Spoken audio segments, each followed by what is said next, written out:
नमस्कार दोस्तों, मैं रमन आप सभी का स्वागत करता हूं हमारे YouTube platform the immortal science academy पर। आज हम बात करेंगे बेसिक इंट्रोडक्शन ऑफ केमिस्ट्री। इसकी डिस्कवरी कब हुई, इसकी इम्पोर्टेंस जो कि हमारी लाइफ से बहुत ज़्यादा रिलेट करती है। इन सब बातों के बारे में हमें पता होना बहुत ज़रूरी है। आओ हम बात करते हैं। इसकी डिस्कवरी ईसा मसीह के जन्म से 1000 साल पहले हुई थी। फादर ऑफ केमिस्ट्री एंटोनी लेविसवर को बोला जाता है। उन्होंने स्ट्रीट लाइट के ऊपर अपना मॉडल दिया था।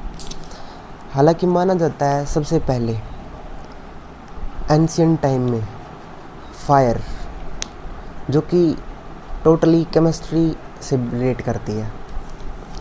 सबसे पहली धातु जो कि मेटल गोल्ड मिली थी, वो सब केमिस्ट्री के अंदर है। अब बात करते केमिस्ट्री होती क्या है। केमिस्ट्री एक साइंस की ब्रांच है जिसके अंदर हम एटम्स, आयंस, मॉलिक्यूल्स, बॉन्ड का बनना, बॉन्ड का टूटना, उनके अंदर जो एनर्जी रिलीज होती है, हीट, वर्क, थर्मल एनर्जी, उनकी रिएक्शन की स्पीड, कैसे रिएक्शंस होती है, कैसे रिएक्टेंट प्रोडक्ट में बनता है, वो सब हम केमिस्ट्री में डिस्कस करेंगे। इसकी मेनली 3 ब्रांच होती हैं। First is inorganic chemistry, organic chemistry and last physical chemistry. एक करके हम सभी तीनों ब्रांच को डिस्कस करेंगे। सबसे पहले इनऑर्गेनिक केमिस्ट्री। इनऑर्गेनिक केमिस्ट्री एक ऐसी ब्रांच है केमिस्ट्री की जो स्टडी करती है एलिमेंट और इनऑर्गेनिक कंपाउंड्स को। मेनली माना जाता है inorganic chemistry can define simply as all chemistry, जिसके अंदर एलिमेंट्स कैसे बनते हैं और एलिमेंट की फॉर्म्स और all periodic table except carbon, hydrogens, ये सब इनऑर्गेनिक में डिस्कस किया जाता है। And second one organic chemistry.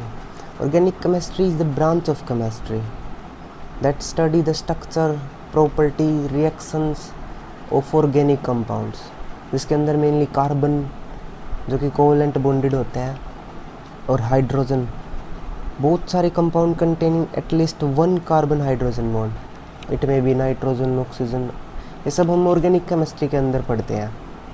Third one physical chemistry. Physical chemistry is a study of macroscopic, बहुत बड़े लेवल पे हम पढ़ते हैं केमिस्ट्री को, and a particular phenomena in chemical systems, इनमें भी terms concept of physics such as motion, energy, force, thermodynamic, quantum chemistry, ये सब हम फिजिकल केमिस्ट्री के अंदर पढ़ते हैं। इट में भी हीट, रिएक्शन सब कैसे होती है, उसके अंदर हीट बाहर निकलती है, ये सब एक्सोथर्मिक, एंडोथर्मिक प्रोसेस, ये सब हम फिजिकल केमिस्ट्री के अंदर पढ़ते हैं। वैसे तो केमिस्ट्री हमारी 9th से शुरू हो जाती है और हायर एजुकेशंस तक चलती ही रहती है। पहले साइंस की फॉर्म में होती है, फिर 11th 12th में इसकी सब्जेक्ट अलग से बन जाता है। आज हम डिस्कस करेंगे कि कौन सी यूनिट 11th और 12th की किस ब्रांच के अंडर आती है। इट में भी सबसे पहले हम बात करते हैं 11th क्लास का सिलेबस।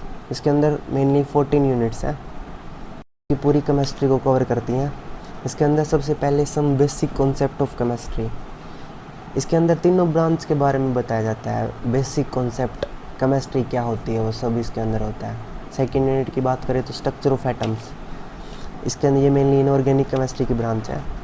इसके अंदर एटम का स्ट्रक्चर, किस किस साइंटिस्ट ने क्या क्या थ्योरी दी, वो सब इसके अंदर आता है। एटम, उसका स्ट्रक्चर, उसके अंदर इलेक्ट्रॉन, प्रोटॉन, न्यूट्रॉन, सब इसके अंदर आता है। Third one chapter classification of elements and periodicity in properties. इसके अंदर मेनली ये भी इनऑर्गेनिक की यूनिट है।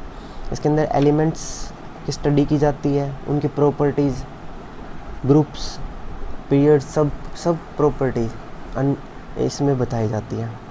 Fourth one is chemical bonding and molecular structure. ये भी इनऑर्गेनिक के अंदर पढ़ते हैं हम। इसके अंदर 2 बॉन्ड्स का बनना, टूटना, सब इसके अंदर होता है। उनका स्ट्रक्चर कैसा होता है और मॉलिक्यूलर का स्ट्रक्चर, वो सब इसके अंदर होता है। Unit 5th state of matter. Matter की जो स्टेट होती है, मेनली मैटर की state mainly solid, liquid, gas, इसके अंदर सब इसके अंदर डिफाइन होता है। 6th यूनिट थर्मोडायनेमिक, ये फिजिकल केमिस्ट्री की यूनिट है जिसके अंदर हीट से रिलेटेड सारी रिएक्शंस हम पढ़ते हैं। 7th इक्विलिब्रियम, ये भी फिजिकल की यूनिट है, इसके अंदर रिएक्टेंट, प्रोडक्ट, सेल्स सब हम पढ़ते हैं।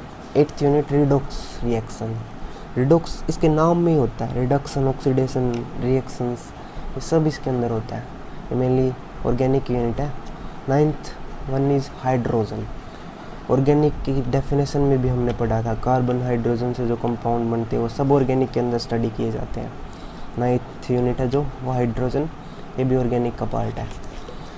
10th 11th S block, P block, ये मेनली हम इनऑर्गेनिक का पार्ट मानते हैं।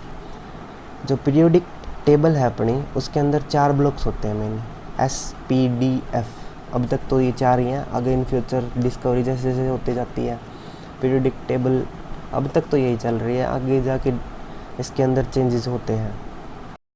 ये सब इनऑर्गेनिक का पार्ट है। इसके अंदर हम ग्रुप्स, पीरियड्स, इनके अंदर जो है एलिमेंट्स आते हैं वो सब इनऑर्गेनिक में डिस्कस करते हैं। 5th one is organic chemistry, some basic principles and techniques. Organic chemistry होती क्या है, इसका बेसिक, वो सब हम इस यूनिट से पढ़ना शुरू करेंगे। 13 यूनिट है हाइड्रोकार्बन्स, ये भी हाइड्रोजन और कार्बन से जो भी मॉलिक्यूल्स बनते हैं, बहुत बड़े बड़े डायमंड्स हो गया, ग्रेफाइट्स, ये सब कार्बन के एलोट्रोप्स हैं। 13 यूनिट है हाइड्रोकार्बन्स, इसके अंदर हम हाइड्रोजन कार्बन से रिलेटेड सब बॉन्ड पढ़ेंगे, जो भी मॉलिक्यूल फॉर्म होते हैं, जैसे डायमंड हो गया, ग्रेफाइट्स हो गया, ये सब एलोट्रोप्स है कार्बन के। 14th यूनिट है एनवायरमेंटल केमिस्ट्री, ये एक ऐसी यूनिट है जिसके अंदर हम केमिस्ट्री से जो भी पोल्यूशन होता है वो सब इसके अंदर पढ़ते हैं। ये मेनली तीनों यूनिट्स आ जाती है इसके अंदर, तीनों ब्रांच, सॉरी।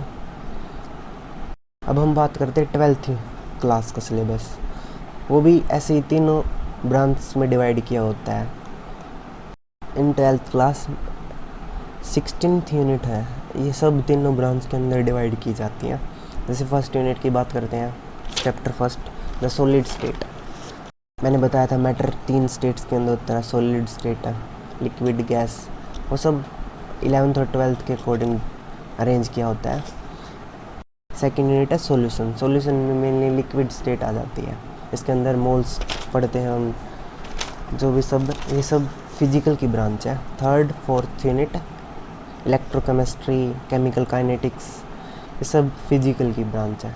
इलेक्ट्रोकेमिस्ट्री में मेनली हम इलेक्ट्रोलाइटिक सेल के बारे में पढ़ते हैं, इलेक्ट्रोड्स के बारे में पढ़ते हैं, कैसे करंट फ्लो करता है दोनों, रिडक्शन, ऑक्सीडेशन प्रोसेस, सब इसके अंदर होती है। केमिकल काइनेटिक की बात करते हैं हम, मेनली जो रिएक्शन होती हैं उनका जो रेट मतलब उनकी स्पीड, कोई रिएक्शन तो बहुत फास्ट होती है, वो कोई बहुत स्लो होती है, वो सब इसके अंदर पढ़ा जाता है।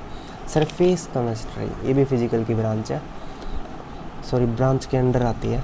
सरफेस से भी जो भी रिलेटेड केमिस्ट्री, जो भी फिनोमिना होते हैं, जैसे कोरोजन, जंग लगना, वो भी एक सरफेस फिनोमिना है, वो सब इसके अंदर पढ़ा जाता है। 6th unit general principle and process of isolation of element, एक और के अंदर से एलिमेंट को कैसे अलग किया जाता है, वो सब 6 यूनिट के अंदर पढ़ेंगे। 7th और 8th P block, D and F block, ये सब इनऑर्गेनिक का पार्ट है, जैसे मैंने बताया था 4 ब्लॉक्स होते हैं।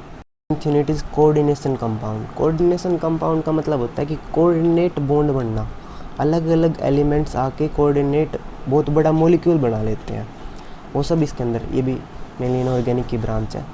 10th चैप्टर से शुरू होती है हमारी organic chemistry, halo alkane, hello arenes, alcohol, phenol, ethers, aldehyde, ketone, carboxylic acid, ये सब ऑर्गेनिक का पार्ट है। 14th यूनिट बायोमोलिक्यूल्स में इसमें मॉलिक्यूल्स आ जाते हैं जो हमारी बायोलॉजी से रिलेट होते हैं।